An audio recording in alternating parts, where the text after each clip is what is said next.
From corporate logos to social media icons, symbols shape how we communicate, express identity, and make sense of the world.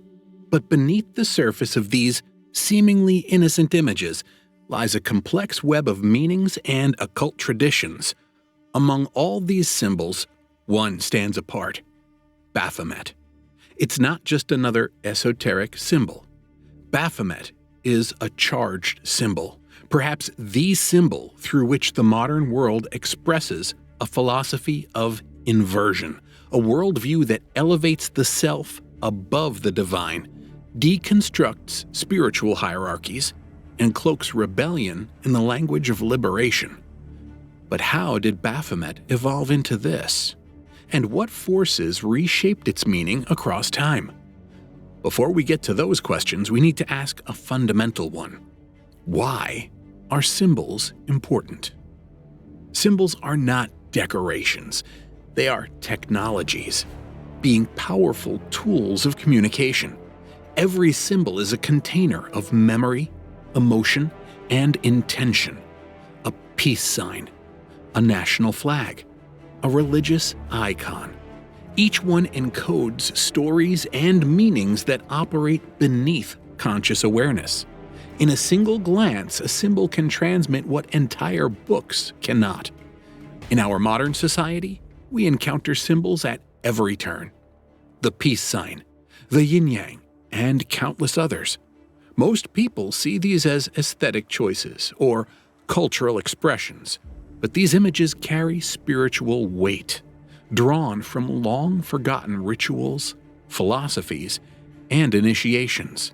For instance, the peace sign, originally designed for the British nuclear disarmament movement, has evolved into a universal symbol of harmony and non-violence. However, its design incorporates elements of the Christian cross, which can be interpreted in various ways depending on the viewer's perspective. Similarly, the yin-yang symbol represents the duality of existence in Taoist philosophy, embodying the balance of opposites. Yet in popular culture, it is often reduced to a trendy graphic, stripped of its deeper significance. This is the fate of many powerful symbols. They are diluted and misused, stripped of any deeper thought. And when it comes to symbols with occult origins, the consequences are deeper. Even if the intent is casual, the effect is not.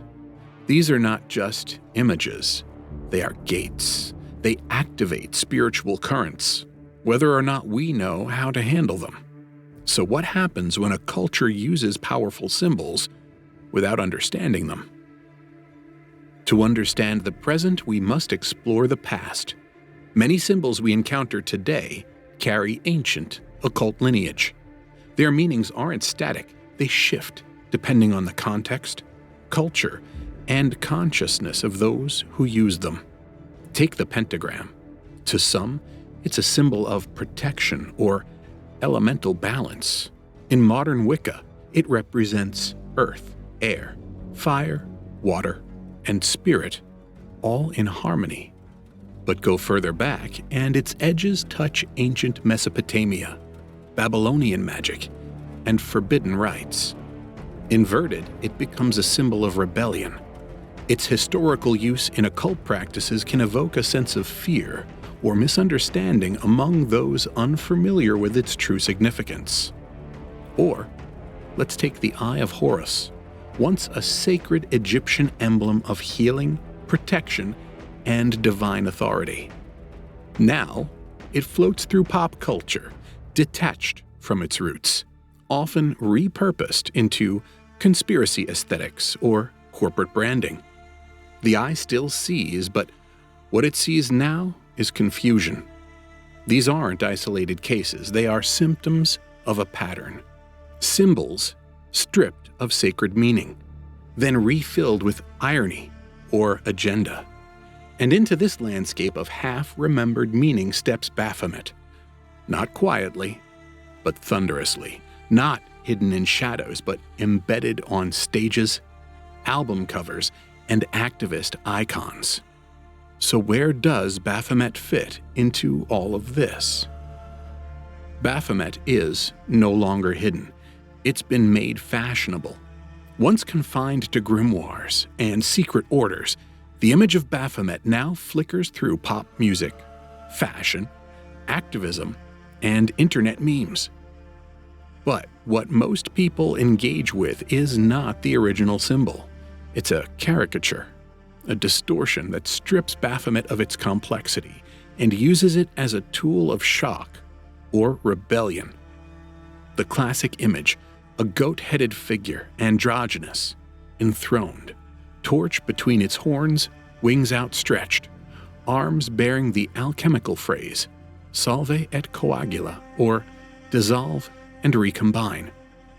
But in modern hands, this image has been repurposed as an emblem of rebellion against traditional religion, as a meme of empowerment, mocking the idea of be your own god. It has become a tool of shock aesthetics, evoking darkness for attention. In this remixing, the deeper spiritual meanings are lost, replaced with sensationalism.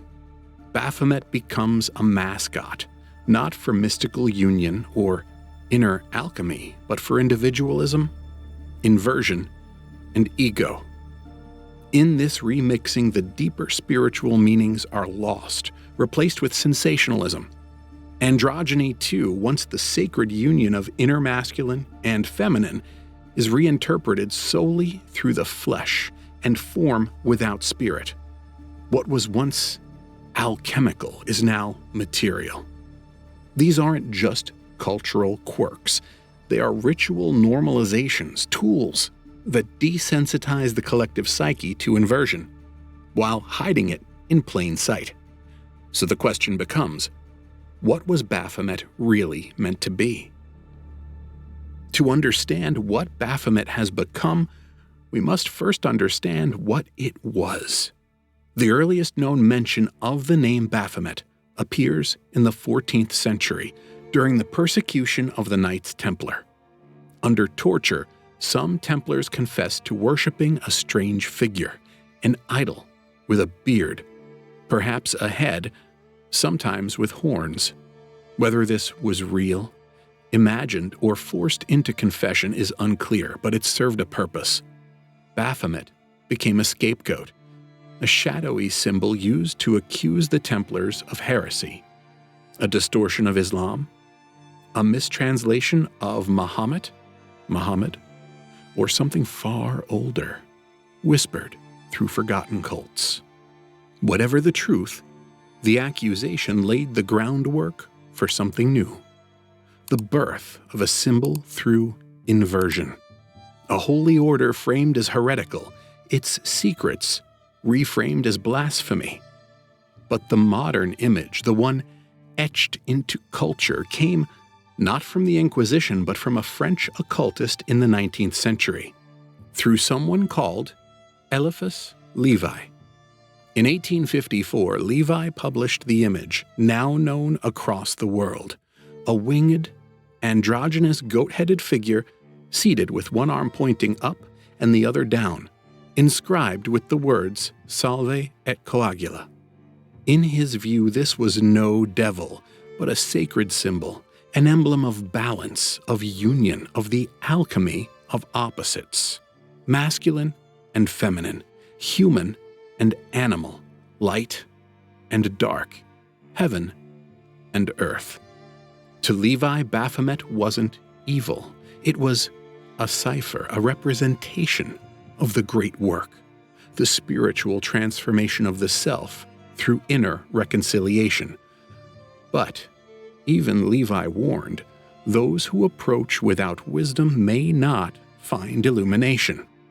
They may find only inversion disguised as light, and therein lies the risk. What was once sacred union becomes its own shadow when separated from spirit. So what does salve et coagula truly mean? And what happens when that formula is taken out of sacred context? Written on Baphomet's forearms are two Latin words, salve, which in Latin means dissolve, and coagula, which means recombine. This is the formula of the alchemist, the sacred process of breaking matter down to its essence, purifying it, and reassembling it into something higher. On the surface, it's about transformation, but deeper, it's about spiritual resurrection. True alchemy isn't physical, it's spiritual. To dissolve is to surrender the ego, and to recombine is to align with divine will. But in the Baphomet mythos, this process has been recoded, alchemy without spirit. It becomes a formula not for sanctification, but for self-deification, the belief that one can become God by manipulating matter, energy, and identity, rather than submitting to divine truth. This is the heart of the distortion, the great work hijacked by the ego. When salve et coagula is cut off from its spiritual foundation, it no longer leads upward, it loops back into flesh, into will, into control. The serpent doesn't rise, it coils inward. The fire doesn't purify, it consumes. This is not evolution, it's an inversion dressed in sacred robes. And so, we must ask, is this really enlightenment? Or is it a mimicry? This is the hidden danger of Baphomet when misunderstood. Not the symbol itself, but what gets lost in translation. So what has this false illumination produced? Let's follow the path deeper to the cultural evolution of Baphomet, and how each phase leads closer to open rebellion. Once Lévi gave Baphomet a face, the symbol began to evolve, no longer a whisper in medieval trials or a hidden secret in esoteric texts. It became a living symbol at the hands of occult revolutionaries. First, let's look at Aleister Crowley, known as the Great Beast 666. Crowley did not merely study symbols, he embodied them. He took Lévi's Baphomet and fused it into his religion of Thelema, where the highest law was, "Do what thou wilt, shall be the whole of the law." To Crowley, Baphomet was the symbol of the self-divinized human, not submission to spirit, but exaltation of the will, not purification, but indulgence, experimentation, and transgression. The sacred torch now lit the ego, not the soul. We need to now move on to Anton LaVey. By the mid-20th century, Anton LaVey codified Baphomet as the official sigil of the Church of Satan. No longer a mystical archetype, Baphomet became a brand, a literal goat's head in a pentagram surrounded by Hebrew letters spelling Leviathan. For LaVey, Baphomet wasn't even spiritual. It was theatrical, a celebration of the flesh. This is where the emotional arc flattens into something jarring. No longer a mysterious symbol of internal balance, Baphomet becomes the mascot of inversion, not just intellectually, but ritually, publicly, and performatively. Crowley used it to challenge heaven, LaVey used it to mock it, and yet the symbol still carried weight, still emanated power, because it still carried the fragments of something once sacred. Now we see it everywhere, in music videos, in fashion, in the language of pop culture. But these are not homages to mystery, they are rituals of desensitization. So how does this ritual of cultural normalization work? At this point, Baphomet no longer needs to whisper. It doesn't hide in cathedrals, grimoires, or secret rites. It smiles from t-shirts, flashes in Super Bowl halftime shows, dances in TikToks and music videos. It's been made familiar and therefore harmless. Or so it seems. But normalization is not passive. It's a ritual in slow motion. In modern media, we've witnessed Baphomet's core themes: self-worship, inversion, sexual alchemy, and spiritual rebellion, dispersed across every layer of culture. It's subtle, but symbolic language always is. This is initiation through rebranding. In the name of freedom, we now celebrate a collapse of boundaries between male and female, sacred and profane, natural and artificial. Baphomet's androgynous form becomes the archetype of postmodern identity. I am everything and nothing. I am my own creator. And yet, this isn't the union of opposites that sacred alchemy taught. It's not a healed duality. It's spiritual dislocation. Medical and pharmaceutical industries continue to wield the caduceus, unaware or unwilling to admit its deeper associations with sexual alchemy and energy transmutation. But in Baphomet's system, the energy isn't offered up to spirit. It's inverted, used for pleasure, power, identity, and ultimately disconnection from the divine. Every time it appears in award shows, music videos, and red carpets, it turns into rituals of self-worship masked as art. Gestures once reserved for sacred rites are now performed before millions. It is not that these artists worship Baphomet in some cartoonish way. It is that they are acting out its doctrine, and the audience applauds, unaware that the lines between performance and initiation have vanished. So the question isn't, why is Baphomet everywhere? The question is, what does it mean when inversion no longer feels inverted? Because when the body becomes the altar and the self becomes God, the torch of Baphomet burns bright, but it does not illuminate. It blinds anyone who is unaware. To the uninitiated, Baphomet is shocking, but to the mystic, it's a coded map, not of rebellion, but of integration. Every element of the figure, from horn to hoof, tells the story of the great work, the spiritual journey toward balance, union, and illumination. Let's walk through it piece by piece, starting with the torch on the head. Traditionally, light is a symbol of divine wisdom. It is enlightenment, knowledge that comes along with transformation. This flame represents the awakening of divine consciousness, the third eye, or spiritual sight. It is the fire of enlightenment, not born of books or dogma, but of direct experience. Placed atop the head, it reminds the initiate, let the higher mind guide you. Let your crown burn with the spirit. This is the light of gnosis, not rebellion, but illumination. Next are the horns. In ancient symbology, horns represent natural wisdom and instinctual power, the forces of earth, fertility, and vitality. Baphomet's horns aren't demonic. They are pan-like, tied to the wild, the untamed, the primordial. Here they serve as a bridge to not destroy one's nature, to redeem it and elevate it with consciousness. The horns are nature, spiritually integrated, not rejected. The caduceus, or serpent-entwined rod, is a long-used symbol in ancient alchemy. In sacred alchemy, the serpents represent dual forces, masculine and feminine, rising up the spine toward divine union.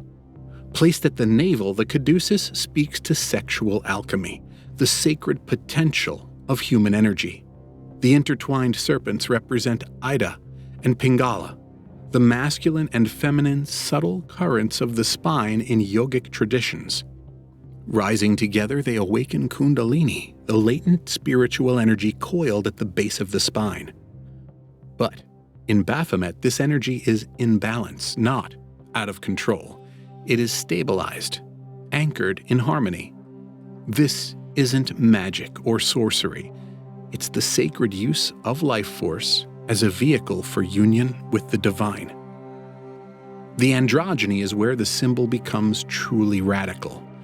Baphomet is both male and female, not metaphorically, but anatomically. Baphomet unites the polarities, male and female, the active and the receptive. This is not about gender ideology. It is about the alchemical union of opposites, or what is known as the conjunctio. In alchemy, the rebis, or divine hermaphrodite, was the final stage of the work, the reconciliation of all dualities. It's symbolic of completion. It represents the need for both energies to combine to create divine union.